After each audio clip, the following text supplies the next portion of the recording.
Good evening. मैं आलोक BCC के YouTube channel पे आप सभी को स्वागत करता हूं और आज हम लोग देखेंगे मार्च महीने का तीसरा वीकली करेंट अफेयर्स क्लासेस। तो आप सभी इसे देखें और अगर पीछे के वीडियो नहीं देखे हैं तो उसे भी अवश्य देखें। उससे आपकी तैयारी में काफ़ी वृद्धि होगी और आप परीक्षा में बेहतर प्रदर्शन करेंगे, इसलिए देखते रहें। और आप अगर नए हैं तो प्लीज़ क्लास को सब्सक्राइब करें और शेयर करते रहें। जो भी पुराने हैं वो सब लोग क्लास को शेयर करते रहें। और इसी के साथ हम लोग आज का इस वीक का जो भी महत्वपूर्ण प्रश्न है उसको देखेंगे इस वीडियो के माध्यम से। तो आप सभी देखें और अपना तैयारी को और मजबूत करते रहें। तो इसी के साथ आइए आज का जो भी टॉपिक है वो हम लोग देखते हैं। आज का जो महत्वपूर्ण प्रश्न है तो हम लोग लगभग जो है वो प्रत्येक वीकली करेंट अफेयर्स क्लासेज में दिवस से ही शुरू करते हैं। तो आज भी हम लोग दिवस से देखेंगे। दो चार महत्वपूर्ण प्रश्न रखते हैं जो कि आपको करेंट के साथ साथ आपको जीएस के भी जानकारी में वृद्धि करती है, इसलिए आप सभी इसे नोट करते रहें। कह रहा है दिवस में कि 14 से 20 मार्च 14 से 20 मार्च तक उपभोक्ता अधिकारिता सप्ताह, ध्यान रखेंगे उपभोक्ता अधिकारिता सप्ताह मनाया जाता है। कब? तो 14 से 20 मार्च के बीच, जबकि 15 मार्च को हर वर्ष विश्व उपभोक्ता दिवस 14 मार्च को 15 मार्च को ध्यान रखेंगे। अगला है कि 14 मार्च को अंतरराष्ट्रीय गणित दिवस, अंतरराष्ट्रीय गणित दिवस 14 मार्च को मनाई जाती है, जबकि इस बार का थीम है गणित दिवस का गणित जोड़ती है। गणित जोड़ती है इस बार का थीम है, ध्यान रखेंगे आप।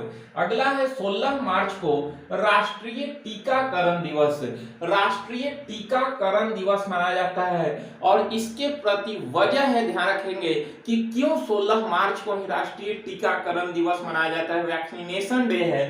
तो 16 मार्च 1995 को पल्स पोलियो अभियान की शुरुआत हुई थी, ध्यान रखेंगे।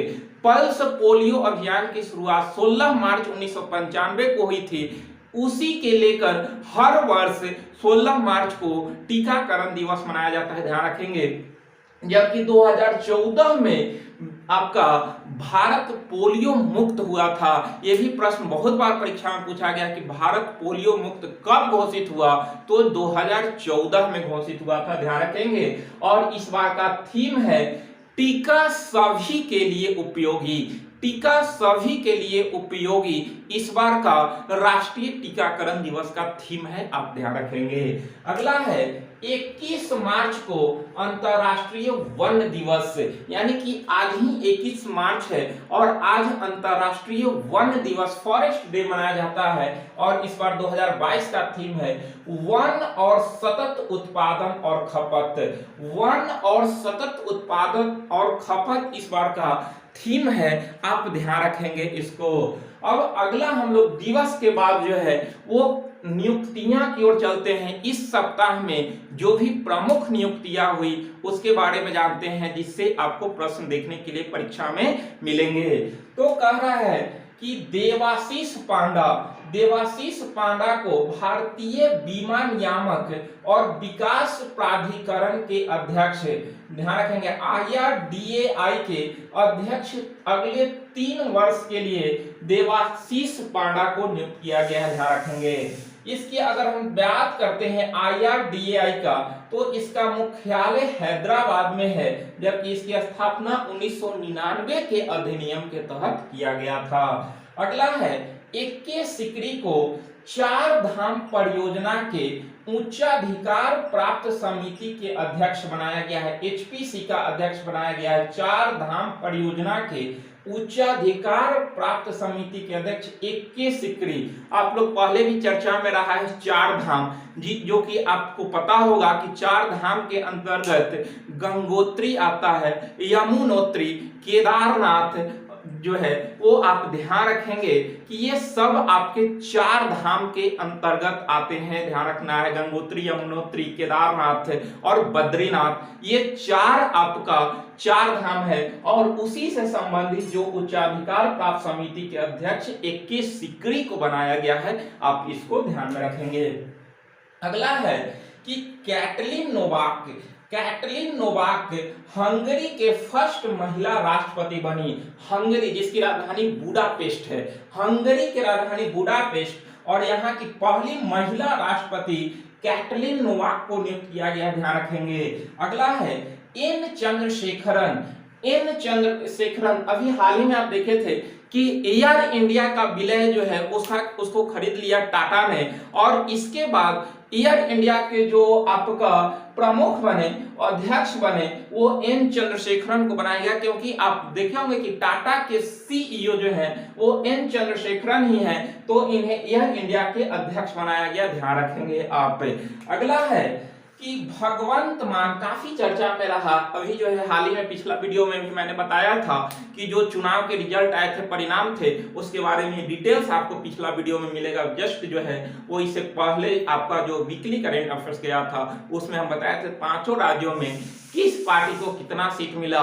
उसी में हम लोग देखे थे कि पंजाब में आम आदमी पार्टी को 117 विधानसभा सीट में से 92 विधानसभा सीट पे जीत मिली थी, और पूर्ण बहुमत की सरकार बनी पंजाब में आम आदमी पार्टी के।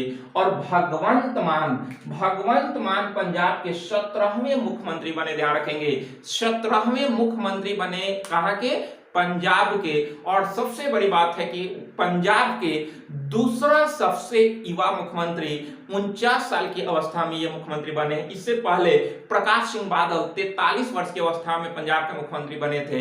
तो दूसरा सबसे कम उम्र के मुख्यमंत्री बने कौन?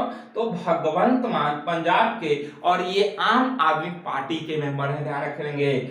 इनको शपथ किसने दिलवाया? तो पंजाब के वर्तमान में राज्यपाल बनवारी लाल पुरोहित हैं, बनवारी लाल पुरोहित वही इनको शपथ दिलाए। और सबसे महत्वपूर्ण बात है कि ये शपथ कहाँ लिए, जो परीक्षा में प्रश्न पूछना है, तो ध्यान रखेंगे कि ये शपथ, भगवंत मान शपथ, अपना मुख्यमंत्री पद का शपथ शहीद भगत सिंह के गांव खड़गकला में लिए हैं, ध्यान रखेंगे। खड़गकला में ये अपना शपथ लिए हैं, कहां? तो शहीद भगत सिंह के गांव में। और ये आम आदमी पार्टी की तरफ से पंजाब के 17वें मुख्यमंत्री बने। जबकि अभी 4 राज्यों में जो है बीजेपी जो है वो सरकार में आई है, उसका पूर्ण बहुमत मिला है, लेकिन अभी जो है मुख्यमंत्री शपथ नहीं लिए हैं। तो नेक्स्ट वीडियो में हम लोग देखेंगे। हालांकि अभी जो है वो उत्तर प्रदेश में फिर से योगी आदित्यनाथ जो है मुख्यमंत्री बनने जा रहे हैं, और जो है 25 मार्च को वो अपने पद की शपथ भी लेने वाले हैं। तो नेक्स्ट वीडियो में हम लोग देखेंगे। अगला है कि ग्रेबियल बोरिक जो कि चिली के सबसे कम उम्र के राष्ट्रपति बने। चिली के सबसे कम उम्र के राष्ट्रपति बने कौन? तो ग्रेबियल बोरिक, ध्यान रखना है। अगला है पोलैंड के कैरोलिना विलास्का ने 17वें मिस वर्ल्ड 2021 के विजेता रही है, ध्यान रखेंगे। जबकि हम लोग देखे थे इससे काफी पहले वीडियो में कि मिस यूनिवर्स इस बार भारत के हरनाज संधू बनी थी, वो देख चुके हैं। तो ये है मिस वर्ल्ड, और इसमें भारत की तरफ से मनसा वाराणसी ने भाग ली थी, जो इनका स्थान 13वां रहा, टॉप 6 में भी नहीं गई थी। तो ध्यान रखेंगे भारत की तरफ से मनसा वाराणसी इसमें शामिल हुई थी। अगला है खेल से संबंधित प्रश्न है, सर्वाधिक गोल करने वाला फुटबॉलर कौन है अभी? तो क्रिस्टियानो रोनाल्डो जो कि पुर्तगाल के हैं, सर्वाधिक गोल करने वाले।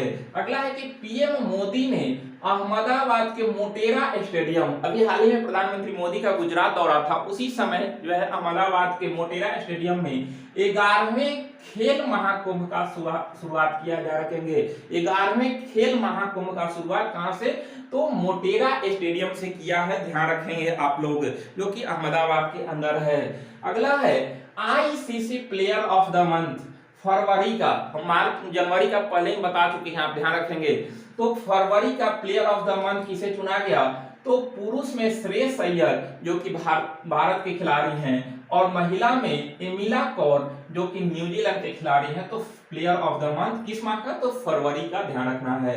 अगला है कि 44वां विश्व शतरंज ओलंपियाड 2022 का मेजबानी किसको मिला? तो चेन्नई को मिला, जो कि भारत में, ध्यान रखेंगे। और इसलिए महत्वपूर्ण प्रश्न है कि यह मॉस्को में होने वाला था, परंतु अभी रूस और यूक्रेन के बीच जो युद्ध चल रहा है, इसके वजह से मॉस्को से इसे स्थानांतरित करके चेन्नई में किया गया है। तो ध्यान रखेंगे, मॉस्को में होने वाला था, परंतु चेन्नई में क्या, तो 44वां विश्व शतरंज ओलंपियाड 2022 का आयोजन चेन्नई के अंदर किया जाएगा। अब अन्य, इसके अलावा जो है कुछ अन्य महत्वपूर्ण प्रश्न है, उसको हम देखते हैं। तो आप सभी इसे जो है वो गौर से देखिए। आपको जो है सप्ताह में लगभग जो है हाफ एन आवर का क्लास चलता है यहाँ पे।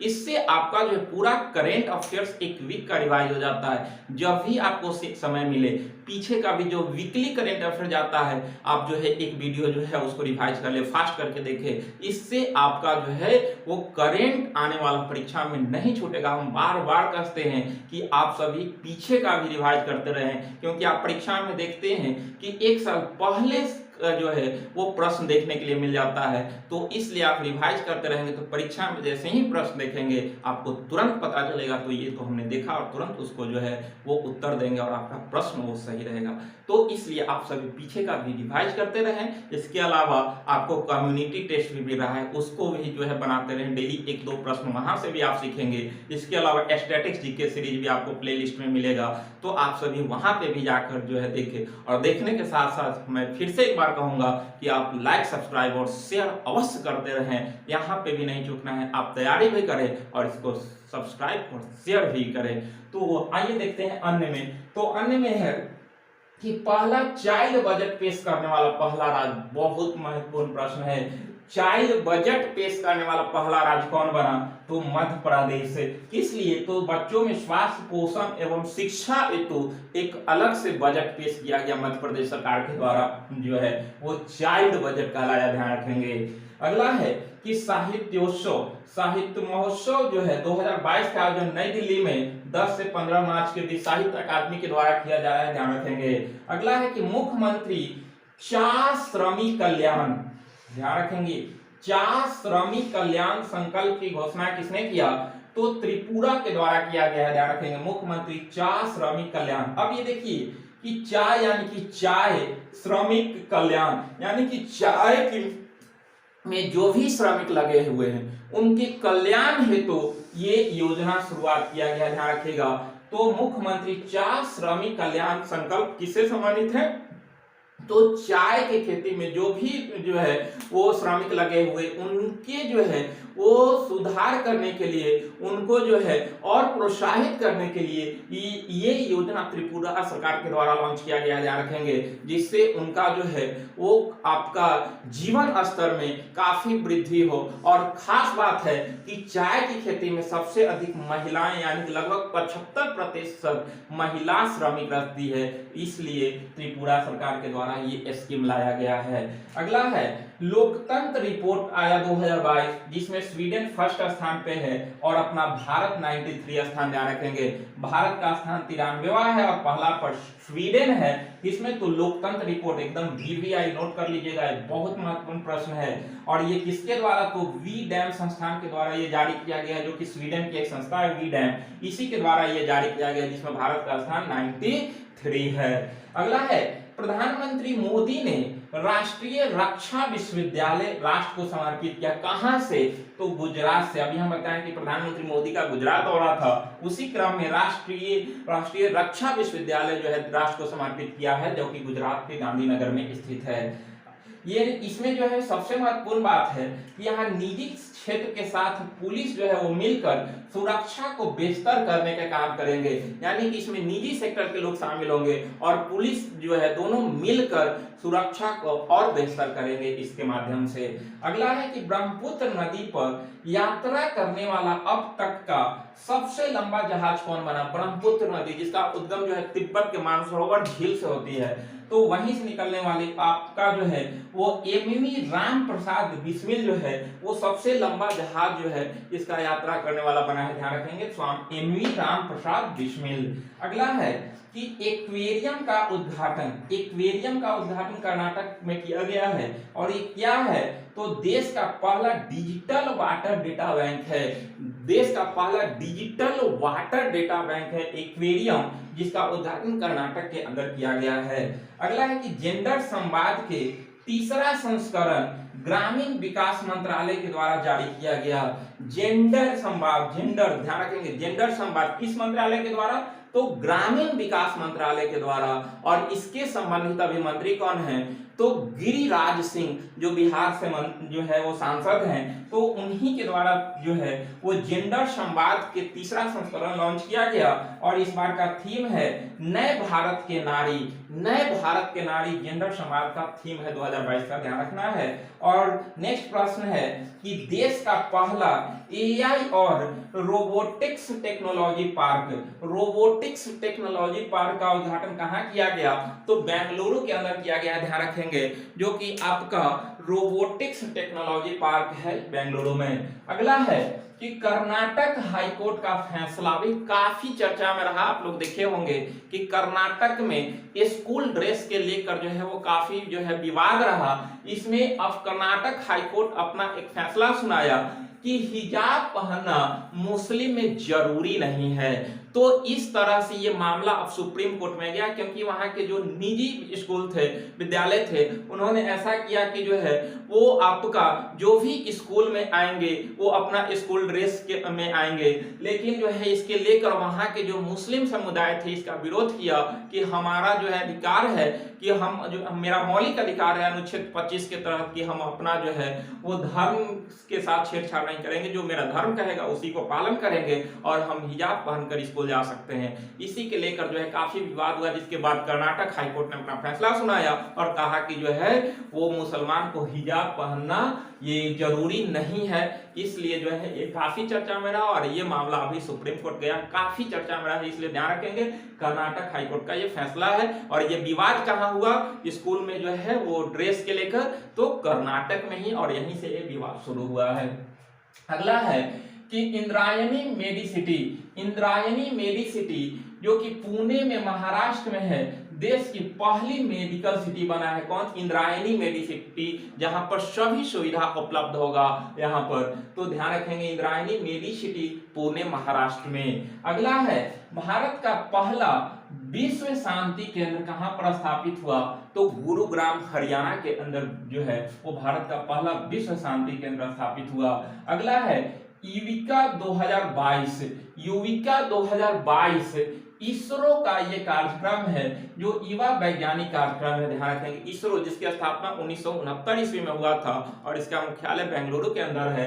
तो युविका 2022 युवा अंतरिक्ष प्रशिक्षण, यानी कि जो भी युवा हैं 9th क्लास के बच्चे हैं उनको प्रशिक्षण करने के लिए, प्रशिक्षण ट्रेनिंग देने के लिए ये कार्यक्रम शुरू किया गया है इसरो के द्वारा, और इसमें 9th क्लास के बच्चे शामिल होंगे और प्रत्येक राज्य से 3 बच्चे को चयन किया जाएगा, यहाँ पर ध्यान रखेंगे। और इसकी शुरुआत मई 2022 से जो है होने वाला है, ध्यान रखेंगे। तो 9th क्लास के बच्चे भाग लेंगे इसमें और हर राज्य से 3 स्टूडेंट इसमें भाग लेने वाले हैं, ध्यान रखना है। अगला है कि अभी सिपरी जो है एक रिपोर्ट जारी किया जिसमें बताया कि 2017 से 21 के दौरान भारत का सबसे बड़ा हथियार आपूर्तिकर्ता देश कौन है, तो रूस है। अभी आप लोग देखें कि रूस और यूक्रेन के बीच कितना विवाद चल रहा है, जो है रूस हमला कर रहा है यूक्रेन पर और लगभग देश रूस पर आर्थिक प्रतिबंध लगा रहे हैं। आपका चीन से लेकर पाकिस्तान तक अमेरिका का दबाव है कि आप आर्थिक पाबंदियां लगाएं, लेकिन अभी भारत अपने कूटनीति के सहारे यहां से बच रहा है और इस तरह से अभी भारत कामयाब है, ध्यान रखेंगे।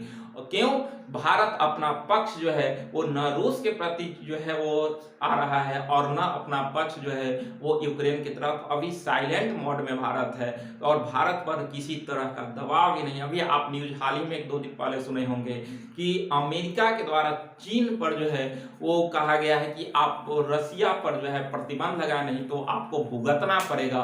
तो इस तरह की धमकियां, लेकिन अभी अपना देश पर जो है किसी देश का धमकी नहीं और भारत का सबसे परम मित्र रसिया है और इसके खिलाफ भारत कभी नहीं जाएगा। भारत ये कह रहा है कि किसी भी व्यक्ति का मानवाधिकार का हनन नहीं हो और जल्द से जल्द सीज फायर हो, इसके लेकर भारत हमेशा तटस्थ है, ध्यान रखेंगे।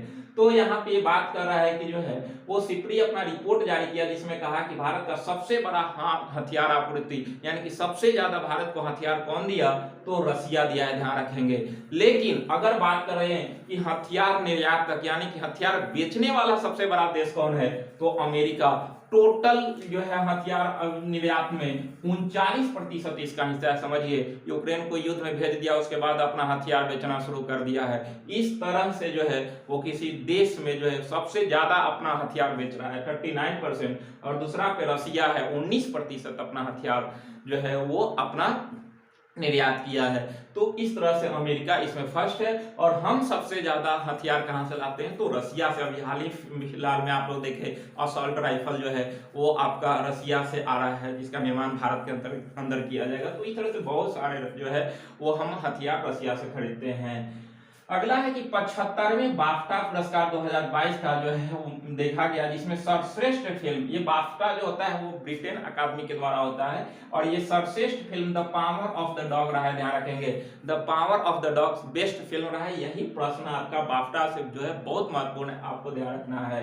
अगला है योग महोत्सव 2022 का शुभारंभ नई दिल्ली में सर्बानंद सोनोवाल, आयुष मंत्री है सर्बानंद सोनोवाल, इन्हीं के द्वारा योग महोत्सव का शुरुआत जो है नई दिल्ली में किया गया।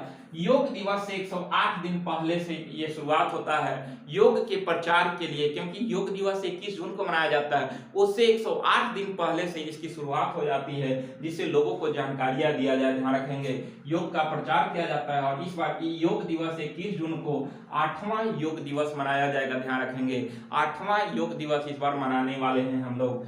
अगला है उत्तर भारत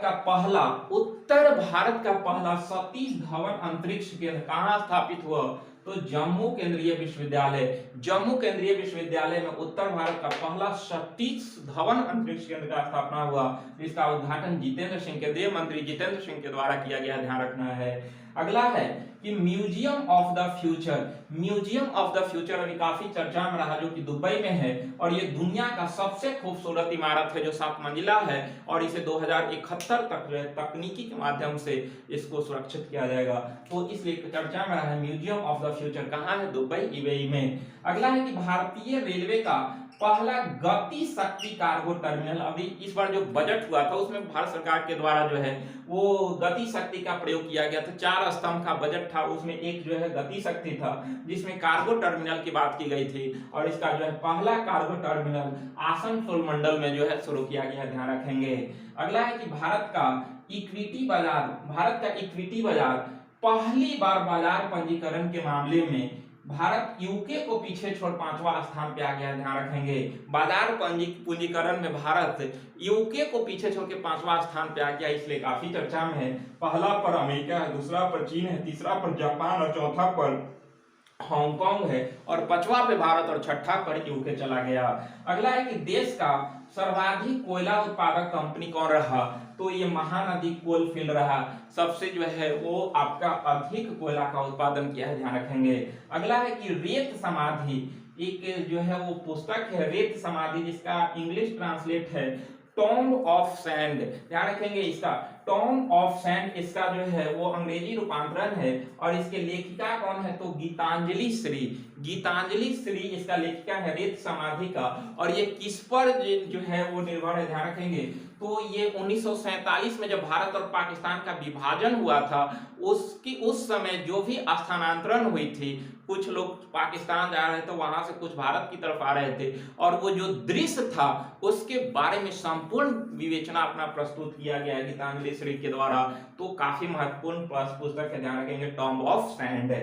अगला है कि रिस्क एस्योर्ड पुस्तक है, रिस्क एस्योर्ड गुडप्पा विश्वनाथ की आत्मकथा है ये, गुडप्पा विश्वनाथ का, और इसका विमोचन किया है कपिल देव और सुनील गावस्कर ने। कपिल देव और सुनील गावस्कर ने इसका विमोचन किया, ध्यान रखेंगे, रिस्क एस्योर्ड का। अगला है कि भारत ने अपना दूतावास को यूक्रेन से पोलैंड में स्थानांतरित किया अस्थायी तौर पे। अभी यूक्रेन में जो रसिया का हमला हो रहा है, जिसके कारण भारत अपना जो है एम्बेसी को यूक्रेन से पोलैंड में लेकर चला गया। ध्यान रखेंगे, अपना जो है वो एम्बेसी यानी कि दूतावास को यूक्रेन से हटाकर पोलैंड में स्थानांतरित किया, लेकिन यह अस्थायी तौर पर, अस्थायी नहीं, जैसे ही युद्ध की समाप्ति होगी पुनः जो है वो पोलैंड से अपना जो है वो एम्बेसी को लाकर यूक्रेन के अंदर शिफ्ट किया जाएगा। तो इस तरह से आज इस सप्ताह के जो भी महत्वपूर्ण प्रश्न थे उसको हम लोग देखे, आप सभी देखे, और पीछे के वीडियो में फिर से कहूंगा कि आप सभी उसको जो है वो रिवाइज करते रहें। इससे आपकी तैयारी में काफी वृद्धि हो गए और आप परीक्षा में अच्छा प्रदर्शन करेंगे। इसलिए आप सभी देखें, और देखने के साथ साथ मैं फिर से एक बार कहूंगा कि आप सभी लाइक करें, सब्सक्राइब करें और शेयर करते रहें। तो आप सभी को बहुत बहुत धन्यवाद। हम मिलेंगे नेक्स्ट वीडियो में आप सभी के बीच। ठीक है, बहुत बहुत धन्यवाद।